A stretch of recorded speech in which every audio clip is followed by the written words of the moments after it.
প্রিয় শিক্ষার্থী, আসসালামু আলাইকুম। তোমরা কেমন আছো? আশা করি ভালো আছো। আমি Mohammad Mizanur Rahman, chief instructor electronics, Rajshahi polytechnic institute, Rajshahi. আমি ইলেকট্রনিক্স মেজারমেন্ট বিষয়ে ষষ্ঠ পর্ব ইলেকট্রনিক্স টেকনোলজির তৃতীয় অধ্যায় থেকে মিডিয়াম ও উচ্চ রেজিস্ট্যান্স পরিমাপ সম্পর্কে রিভিউ করব। অডিয়েন্স, আমার কথা কি শোনা যাচ্ছে?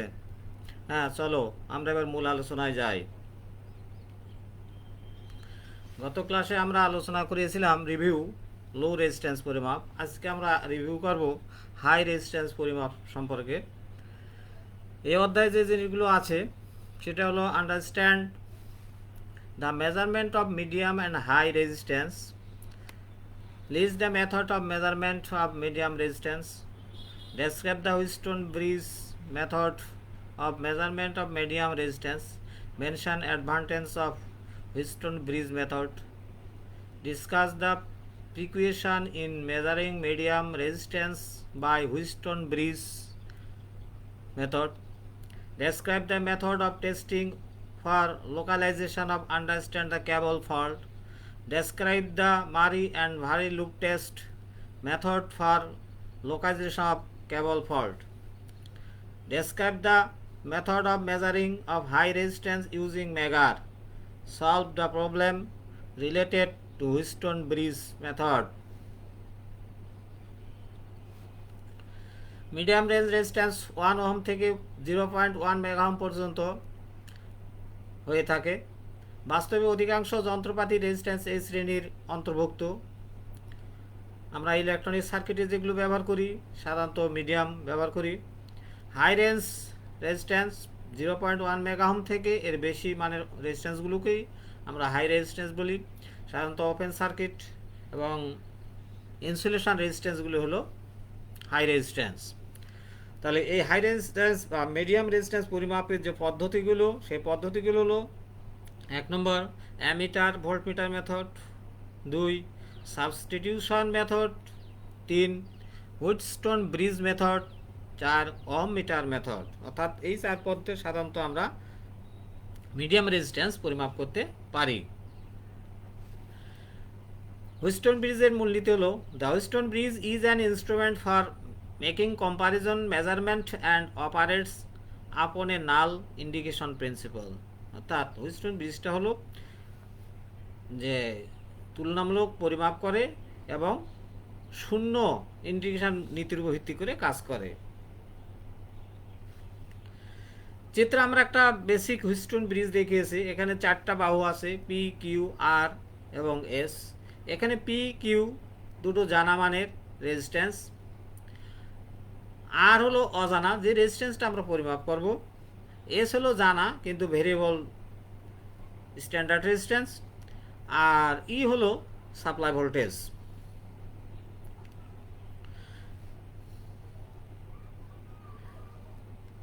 এসকে অ্যাডজাস্ট করে আমরা কি করি, ব্রিজটাকে ব্যালান্স করি। ব্রিজটা যখন ব্যালান্স হয় তখন এই গ্যালভানের ভিতর দিয়ে কোনো কারেন্ট প্রবাহ হয় না।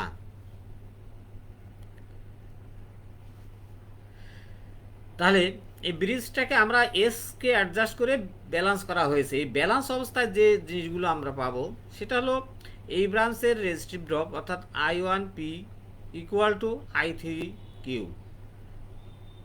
অথবা এই ব্রাঞ্চের ভোল্টেজ ড্রপ। অর্থাৎ আমরা বলতে পারি এই ব্রাঞ্চের ভোল্টেজ ড্রপ আর এই যেহেতু এর ভিতরে কোনো কারেন্ট যাবে না সেহেতু এই ব্রাঞ্চের ভোল্টেজ I1P, এটা I2R। এখান থেকে আমরা যেহেতু ব্রিজটাকে ব্যালান্স বলতেছি সেহেতু I1 ইকুয়াল টু I3 হবে। তাহলে I3 ইকুয়াল টু হবে E ভাগ P প্লাস কিউ। অনুরূপভাবে I2 ইকুয়াল টু I4 হবে, ইকুয়াল টু হবে সাপ্লাই ভোল্টেজ ভাগ আর প্লাস এস। তাহলে এখানে আমরা এ 1, 2, 3টেকে যদি আমরা কম্বাইন করি তাহলে যে জিনিসটা পাবো P by P plus Q equal to R by R plus S. অর্থাৎ আমরা এই সমীকরণকে লিখবো, লিখে I1 এবং I2 মান বসাই দেবো। যাই হোক, তাহলে এখান থেকে ক্যালকুলেশন করলে যেটা পাওয়া যায় Q R equal to PS. এটা হলো আমাদের ব্রিজ ব্যালেন্সের শর্ত, অর্থাৎ বিপরীত বাহুর গুণফল। তাহলে এখান থেকে আমরা আর অজানা রেজিস্ট্যান্স কীভাবে পাবো, পি ভাগ কিউ ইন্টু এস। তাহলে এটাই আমাদের এই হুইস্টন ব্রিজের সাহায্যে কীভাবে অজানা রেজিস্ট্যান্স পাবো, কারণ এই সমীকরণে আমাদের পি কিউ এবং এস জানা। তাহলে সুবিধাগুলো কি কি? তাহলে এই পদ্ধতি একটি নাল পদ্ধতি, সুতরাং ইন্ডিকেটিং ইনস্ট্রুমেন্টের বেঠিকতার কারণে ভ্রম সম্পূর্ণ পরিহার করা হয়। যেহেতু গ্যালভানোমিটার শুধু শূন্য কারেন্ট নির্দেশের জন্য ব্যবহৃত হয়, যেহেতু গ্যালভানোমিটার শুধু শূন্য কারেন্টের জন্য কাজে এখানে যে ভ্রমটা হবে সেটা থাকে না। 2, যেহেতু স্থিতি উৎস ইএমএফ হতে মুক্ত, সেহেতু উৎসের ইএমএফ এর উঠানামার কারণে পরিমাপকৃত ভুল সম্পূর্ণভাবে পরিহার করা যায়। অর্থাৎ এই সিস্টেমে আমাদের যে স্থিতি অর্থাৎ ব্যালেন্স কন্ডিশনটা সাপ্লাই ভোল্টেজের উপর নির্ভরশীল নয়, এজন্য এখানে ইনপুট ভোল্টেজও কম বেশি হয়, কোনো এরর আসবে না। আধুনিক হুইস্টন ব্রিজের মাধ্যমে মিডিয়াম রেজিস্ট্যান্স পরিমাপের পাশাপাশি লো ও হাই রেজিস্ট্যান্স পরিমাপ করা যায়। Precaution in measuring medium resistance by Wheatstone bridge method, অর্থাৎ হুইস্টন ব্রিজ মেথডে আমরা কি কি সতর্কতামূলক ব্যবস্থা গ্রহণ করব সে সম্পর্কে। অর্থাৎ আমরা প্রথমে জেনে নিই যে এখানে কোন ধরনের এররগুলো আসে, সেই এররগুলোকে প্রিকুয়েশন অর্থাৎ সংশোধন করার জন্য যাতে না আসে সেটা সতর্কতা ব্যবহার। যাই হোক, তাহলে প্রথম যে ভুলটা বা এররটা আসে, difference between true and mark value of 3 resistance can cause the error in measurement, অর্থাৎ আমরা যে 3টা রেজিস্ট্যান্স ব্যবহার করছি তাদের গায়ে লেখা ভ্যালু এবং প্রকৃত ভ্যালু কম বেশি জন্য একটা এরর হতে পারে। Galvanometer is less sensitive, thus inaccuracy occur in balance point, যেহেতু গ্যালভানোমিটারটা সেন্সিটিভিটি কম এই জন্য এখানে ব্যালেন্স সময় কিছুটা এরর আসতে পারে। Resistance of bridge changes because of self heating with generate an error, অর্থাৎ রেজিস্ট্যান্সগুলো নিজেরাই গরম হয়ে তাদের মান পরিবর্তন হতে পারে, এজন্য কিছুটা এরর আসতে পারে। Thermal EMF cause serious trouble in measurement of low value res, অর্থাৎ কম মানের রেজিস্ট্যান্সের জন্য যে আমরা ইএমএফ থার্মাল ইএমএফ সেটা খুব প্রভাব ফেলে। Personal error occur in galvanometer by taking reading or by finding the null point, অর্থাৎ গ্যালভানোমিটারটা আমরা মানুষের জন্য দেখতে ভুল হতে পারে। The above mention error can be reduce by using the best qualities resistor, তাহলে উপরের সবগুলো ত্রুটিগুলো দূর করার জন্য আমরা সাধারণত কী করতে পারি, ভালো মানের রেজিস্টার ব্যবহার করতে পারি galvanometer. The error because of self-heating of resistance can minimize by measuring the resistance within short time, অর্থাৎ আমরা যে রেজিস্ট্যান্স পরিমাপ করব তাপমাত্রা যাতে বৃদ্ধি পাওয়ার আগে আমরা খুব দ্রুত পরিমাপ করতে পারি, তাহলে এররটা কম আসবে। Thermal effect can also be reduce by connecting by reversing switch between battery and bridge, অর্থাৎ থার্মাল ইফেক্টটা আরও কমানো যেতে পারে যদি আমরা কী করি, ব্যাটারি এবং ব্রিজের মধ্যে একটা রিভার্স সুইচ ব্যবহার করি। এছাড়াও আমরা কী করতে পারি, কানেকশন শুড বি টাইট, কানেকশনগুলো অবশ্যই টাইট করে দিতে হবে। আর instrumentation should be handle careful, অর্থাৎ ইনস্ট্রুমেন্টকে অবশ্যই সতর্কতার সাথে ব্যবহার করতে হবে। তাহলে রেজিস্ট্যান্স পরিমাপ। এখন method of testing for localisation of underground cable, অর্থাৎ আন্ডারগ্রাউন্ড কেবলের ফল্ট কত ধরনের হয়, সাধারণত 3 ধরনের হয়ে থাকে, open circuit fault, short circuit fault and earth fault. এই পদ্ধতি অর্থাৎ এই যে ফল্টগুলো হলো, এই ফল্টগুলো পরিমাপের দুটো জনপ্রিয় মাধ্যম, একটা হলো মারি অ্যান্ড ভার্লি-লুপ টেস্ট ব্যবহার করা হয়। হ্যাঁ, এছাড়াও আরও কিছু পপুলার টেস্ট পদ্ধতি আছে, যেমন cable thumping, TDR, high voltage radar method, অর্থাৎ এই পদ্ধতিগুলোর মাধ্যমে আমরা আন্ডারগ্রাউন্ড কেবলের ফল্ট নির্ণয় করতে পারি। এখানে আমরা একটা চিত্র দেখছি মারি লুপ টেস্টের মাধ্যমে। তাই মারি লুপ টেস্টে আমরা কি দেখছি, এই এটা গ্রাউন্ড ফল্ট ত্রুটির জন্য এখানে আমাদের গ্রাউন্ড ফল্ট হয়েছে, দুটো তার অর্থাৎ সাউন্ড তার এবং ফল্টি তারে এক মাথা কী করে শর্ট করে যায়, আরেক মাথা আমরা পি আর কিউ জান আমার রেজিস্ট্যান্স দুটো ব্রিজ আর্ম করা হয় এবং একটা সাপ্লাই ভোল্টেজ, এবং পি কিউ মাথায় একটা গ্যালভানোমিটার দেওয়া হয়। দিয়ে এখন আমরা কি করি, যে পি প্রান্ত থেকে একেবারে আর ফল্ট পর্যন্ত রেজিস্ট্যান্স আর ধরি, আর ফল্ট থেকে এই যে কিউ প্রান্ত পর্যন্ত এক্স ধরি। এবার এই ব্রিজটাকে ব্যালেন্স করা হয় কার মাধ্যমে এ পি আর কিউকে অ্যাডজাস্ট করে ব্রিজটাকে ব্যালেন্স করা হয়। তাহলে ব্রিজটা ব্যালেন্স করলে আমরা কি পাবো, যে ব্রিজ ব্যালেন্সের শর্ত হলো যে বিপরীত ব্রাঞ্চের রেজিস্ট্যান্সের গুণফল 0 হতে হবে। তাহলে বিপরীত ব্রাঞ্চের রেজিস্ট্যান্স অর্থাৎ পি বিপরীত হলো X, P X equal to R বিপরীত হলো কিউ। তাহলে এটাকে আমরা ক্যালকুলেশনে P by Q R by X, এটাকে আমরা যোজন করলে উপরের সাথে যোগ করে দেবো, অর্থাৎ P plus Q R plus X. তাহলে এখান থেকে আমরা এক্স ইকুয়াল টু পাবো Q into R plus X by P plus Q. এখন যদি ধরে নিই আমরা এল এক্সটা হলো টেস্টিং প্রান্ত থেকে ফল্টের দূরত্ব, অর্থাৎ এখান থেকে এই দূরত্ব এল এক্স, আর টোটাল তারের দৈর্ঘ্য, একটা ভালো তারের দৈর্ঘ্য কত, এল, আর প্রতি একক দৈর্ঘ্যে তারের রেজিস্ট্যান্সকে আমরা ধরলাম আর। তাহলে আমরা কি পাবো, X equal to L X R equal to R X plus X equal to 2 L R. তাহলে এক্ষেত্রে L X R equal to 2 L R Q by P plus Q, অর্থাৎ L X equal to 2 L Q by P plus Q. অর্থাৎ আমরা অর্থাৎ sound তারের দৈর্ঘ্য এবং P এবং কিউ এক সবগুলো জানা মান থেকে আমরা কোথায় ফল্ট হয়েছে, গ্রাউন্ড ফল্ট, সেটা সহজেই নির্ণয় করতে পারি। এখন আমরা এখানে দেখা যাচ্ছে শর্ট সার্কিট ফল্ট, অর্থাৎ এই তার এবং তার এখানে শর্ট সার্কিট হয়েছে, আগের মতোই, শুধু গ্রাউন্ড ফল্ট না। তাহলে এখানে ব্যাটারিটা লাগানো হচ্ছে ফল্টি তারের সাথে এবং ব্রিজের সাথে। তাহলে এক্ষেত্রে আমরা 4টে বাহু পি কিউ এক্স আর এই মিলে 4টা বাহু করা হয়েছে। এটাকেও কী করা, পি কিউকে অ্যাডজাস্ট করা হবে, অ্যাডজাস্ট করে ব্যালেন্স করা হবে। তাহলে ব্যালেন্স অবস্থায় এক্ষেত্রে আমরা যেটা পাবো, P X equal to R Q R P by Q R X, এখানে যোজন করলে পাওয়া যাবে P plus Q by Q equal to R X plus X by X. এখান থেকে এক্স এর মান আমরা পেয়ে গেলাম। এখন ধরে নিলাম আগের মতোই এল এক্স হলো টেস্টিং প্রান্ত হতে ফল্টের দূরত্ব, এল হলো প্রতি তারের দৈর্ঘ্য, আর আর হলো প্রতি একক দৈর্ঘ্যে তারের রেজিস্ট্যান্স। তাহলে আমরা এক্ষেত্রে যেটা পাবো সেটা হলো আগের মতোই X equal to 2 L Q by P plus Q, অর্থাৎ এক্ষেত্রে আমরা জানা মান এল কিউ পি কিউ। তাহলে আমরা এই প্রান্ত থেকে অর্থাৎ ফল্টটা কত দূরে হয়েছে আমরা সহজেই পেয়ে যাব।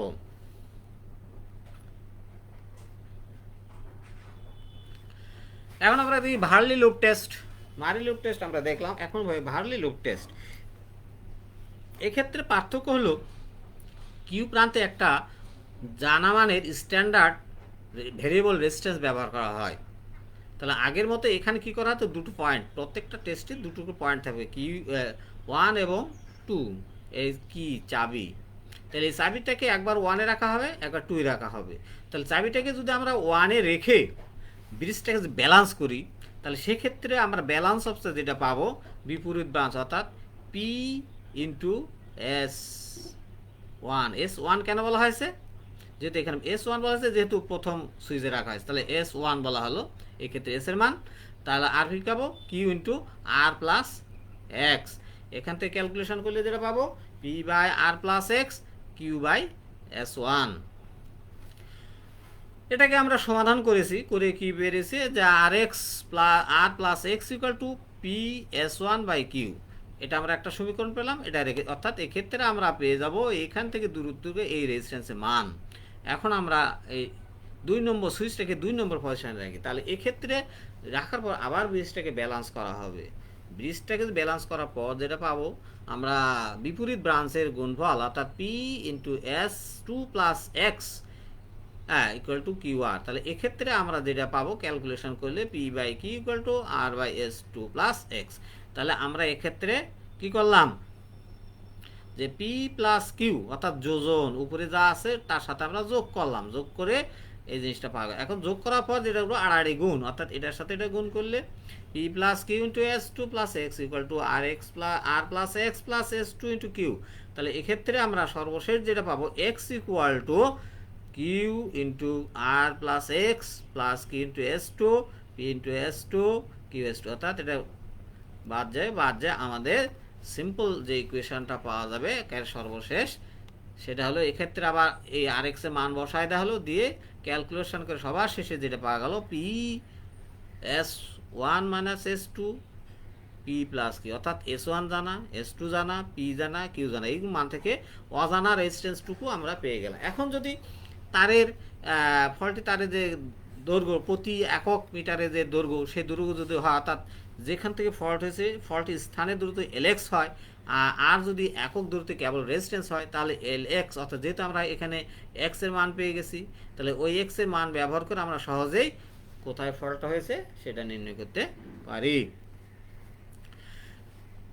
তাহলে আমরা আগে দেখানো ভার্লি লুপ টেস্টের সাহায্যে কিভাবে আমরা গ্রাউন্ড ফল্ট নির্ণয় করি। এখন যেটা দেখানো হয়েছে সেটা হলো কিভাবে শর্ট সার্কিট ফল্ট নির্ণয় করা যায়। এক্ষেত্রে আগের মতোই চিত্র, শুধুমাত্র এখানে ফল্টি কেবলের যে তার সাথে সুইচ পয়েন্ট 2 আগের মতোই, আর এবং এস, পি কিউ আছে, এস আছে। তাহলে সুইচটাকে যদি আমরা 1 নম্বর পজিশনে রাখি তাহলে কি হবে, তাহলে ব্রিজটা ব্যালেন্স অবস্থাকে P S one equal to Q R plus X equal to, এখান থেকে পি ভাগ আর প্লাস এক্স কিউ ভাগ এস ওয়ান।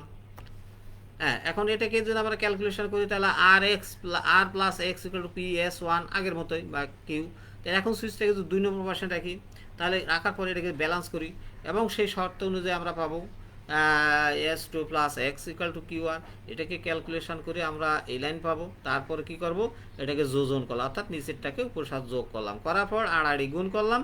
গুণ করার পর এটাকে যদি আমরা সলিউশন করি তাহলে এক্স ইকুয়াল টু আসবে Q into R plus X plus Q S two minus P S two minus Q S two, Q S two কে এস টু বাদ যায়। এখানে আমাদের সিম্পল যে ইকুয়েশনটা আসলো সেটা আমরা দেখি কি আসলো, যে সর্বশেষ অর্থাৎ এই যে আর এক্স প্লাস, এখানে আর এক্সের মান আবার আগের সমীকরণে বসাই দিলাম, দিলে আমরা এই মানটা পাইলাম। এটাকে ক্যালকুলেটরে একই আসলো S one minus S two by P plus Q. তাহলে এখানে যদি আমরা এক্স এর মান পেয়ে গেলাম, এই মান যদি আমরা এখানে বসাই দিই, সহজে ফল্টের দূরত্বটা আমরা পেয়ে যাব। এখন আমরা একটা মেগার মূলত কি জিনিস, মেগার দিয়ে মূলত একটা রেজিস্ট্যান্স পরিমাপ করতে পারি। এই মেগারে যে জিনিসটা দেওয়া আছে, হ্যান্ড সেলতে একটা জেনারেটর হাত দিয়ে ঘুরানো হয়। এই জেনারেটর থেকে একটা টার্মিনাল অর্থাৎ দুটো কয়েল থাকে, একটাকে বলে প্রেসার কয়েল, একটাকে বলা হয় current coil. Pressure coil pressure coil হয়ে গ্রাউন্ড এই নেগেটিভের সাথে, আবার আরেকটা প্রান্ত কারেন্ট কয়েল যেটা ই এবং এল এর মধ্যে সংযুক্ত, যে তার রেজিস্ট্যান্স তার সাথে আর সিরিজে হয় এই কারেন্ট কয়েল, অর্থাৎ দুটো কয়েল, কারেন্ট কয়েল এবং প্রেসার কয়েল। এই দুটোর ইন্টারঅ্যাকশনের ফলে আমাদের কি হবে, যে এই যে কাঁটাটা, এই কাঁটাটা ঘুরবে এবং কাঁটাটা ঘুরবে, সেই অনুযায়ী আমাদের পজিশনটা নির্ণয় করা হয়। তাহলে এক্ষেত্রে যে জিনিসটা হয়, যে টর্কটা আসে, যে অ্যাঙ্গেলটা নির্ভর করে, অর্থাৎ I one cos theta equal to I two 90 degree minus theta, অর্থাৎ যেহেতু কয়েল দুটোকে 90 ডিগ্রি ডিফারেন্স রাখা হয়, তাহলে আই ওয়ান আর আই টুর মধ্যে, অর্থাৎ আই ওয়ান কয়েলটা হলো প্রেসার কয়েলের কারেন্ট, আই টু হলো কারেন্ট কয়েলের কারেন্ট। তাহলে এক্ষেত্রে আমাদের দেবো থিটা, অর্থাৎ ডিফ্লেকশনটা আর এম ভাগ আর, অর্থাৎ এই যে আরটা যেহেতু স্থির, আর এম যেহেতু পরিবর্তনশীল, তাহলে এই থিটাটাও আর এম এর সাথে, অর্থাৎ এখানে যে রেজিস্ট্যান্স আছে তার সাথে এটা ভেরিয়েবল হতেই থাকবে। এখন আমরা দেখি যে ধরি এই প্রান্তের মধ্যে কোনো আমরা রেজিস্ট্যান্স দিলাম না, ওপেন সার্কিট হলে কি হবে, ওপেন সার্কিট এর মধ্যে কোনো কারেন্ট যাবে না, শুধু আই ওয়ানের ভিতরে যাবে, অর্থাৎ প্রেসার কয়েলে কারেন্ট। তখন কি হবে, কাঁটাটা ডিফ্লেকশন হয় এখানে থাকবে, অর্থাৎ ইনফিনিটি শো করবে। আবার যদি এর মধ্যে শর্ট সার্কিট করে দেওয়া হয় তাহলে কি ঘটবে, তাহলে এই আর এর ভিতরে কোনো কারেন্ট, অর্থাৎ কারেন্ট কয়েলে কারেন্ট, তখন এই মিটারের কাঁটাটা কারেন্ট কয়েলের জন্য শুধু 0 পজিশনে থাকবে। আর যদি আমরা যে রেজিস্ট্যান্সের মান দিই তাহলে এই মানটা সেই অনুযায়ী ভ্যারি করবে। তার মানে আমরা এই মেগারের সাহায্যে আমরা সহজে কি করতে পারি, হাই রেজিস্ট্যান্স পরিমাপ করতে পারি। এখন লিকেজ রোধের জন্য যে গার্ডরিং ব্যবহার করে, কোথায় ব্যবহার করা, স্যাঁতসেঁতে এবং ধুলি বালিযুক্ত পরিবেশে যখন মেগার ব্যবহার করা হয়, তখন ইনস্ট্রুমেন্টের বহির্ভাগে জমাকৃত ধূলিকণার মধ্য দিয়ে লিকেজ পথ গঠিত হয়, ফলে আর্থ লিকেজ কারেন্ট প্রবাহিত হতে পারে, যা ডিফ্লেক্টিং কয়েলে প্রবেশ করে, ফলে বিক্ষেপ বাধাগ্রস্ত হয় এবং ভুল পাঠ দেয়। তাহলে এই পরিস্থিতি এড়ানোর জন্য আমরা লাইন প্রান্তের চতুর্দিকে একটি ধাতব গার্ড রিং দেওয়া হয়, যা জেনারেটরের নেগেটিভ প্রান্তের সাথে সরাসরি যুক্ত থাকে। যদি কোনো কারেন্ট লিকেজ হয় তখন কি হয়, লাইন প্রান্ত দিয়ে না গিয়ে গার্ড রিংয়ের সাহায্যে সরাসরি জেনারেটরে ফিরে যাবে এবং ইনস্ট্রুমেন্টের বিক্ষেপ বাধাগ্রস্তহীনভাবে থাকবে, অর্থাৎ মিটারে কোনো এরর দেখা দেবে না। তাহলে আমরা আজকে যে জিনিসটা আলোচনা করলাম কি কি মিডিয়াম রেজিস্ট্যান্স কিভাবে পরিমাপ করা হয়। তাহলে কিছু বাড়ির কাজ, যে মিডিয়াম রেজিস্ট্যান্স পরিমাপ পদ্ধতিগুলো আমাদের কি কি, চিত্রসহ হুইস্টন ব্রিজ পথে মিডিয়াম রেজিস্ট্যান্স পরিমাপ কৌশল বর্ণনা করো। ব্রিজ ব্যালান্সের শর্তগুলো কি, হুইস্টন ব্রিজের সুবিধা লেখো। হুইস্টন ব্রিজ পথে মিডিয়াম রেজিস্ট্যান্স পরিমাপের সাবধানতাগুলো লেখো। মেগার কি, মারি লুপ টেস্ট, ভার্লি লুপ টেস্ট কীভাবে ফল্ট নির্ণয় করা যায়, মেগারের সাহায্যে হাই রেজিস্ট্যান্স কীভাবে করা যায়, এবং একটা প্রবলেম দেওয়া আছে, তোমরা লিখে নাও।